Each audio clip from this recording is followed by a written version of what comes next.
Marco pourrait à nouveau bousculer l'affaire Jubillar. En janvier 2022, Cédric Jubillar, qui est toujours présumé innocent, se serait confié à son ancien voisin de cellule. Il lui aurait avoué à demi-mot avoir tué son épouse, Delphine. Le témoignage du détenu corse avait alors mené les enquêteurs vers une ancienne ferme brûlée, située à quelques mètres de la maison du couple. Selon Marco, c'est là que Cédric Jubillar serait débarrassé du corps de son ex-compagne. Mais les fouilles poussées n'ont rien donné et le corps de Delphine Jubillar reste introuvable depuis décembre 2020.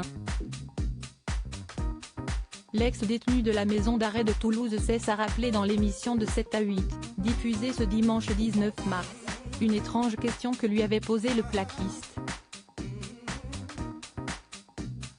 Il a affirmé devant la caméra de TF1 que l'ex-compagnon de Delphine se serait inquiété que le corps soit prochainement découvert. Il me dit, Marco, je peux te poser une question ? Il me dit, par rapport au temps comme ça, les animaux ils mangent les corps ? Et ça peut remonter ? L'eau, le temps. Se souvient Marco, dont la rencontre avec Cédric remonte à juin 2021, peu de temps avant sa libération. Il poursuit, parce qu'il ne l'a pas enterré profond.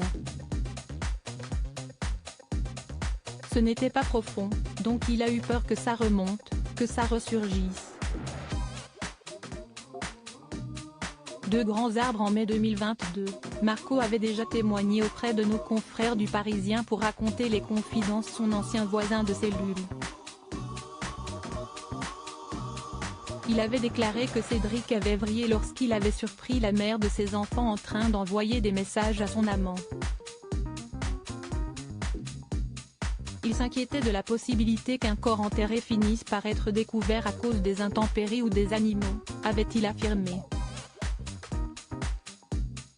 C'est là qu'il m'a dit que le corps de sa femme était enterré pas loin d'un endroit brûlé. Il m'a parlé aussi de deux grands arbres, sans donner plus d'explications, s'était souvenu le détenu corse. Article écrit en collaboration avec 6 médias Crédit Photo, Bâtard Patrick Abaka.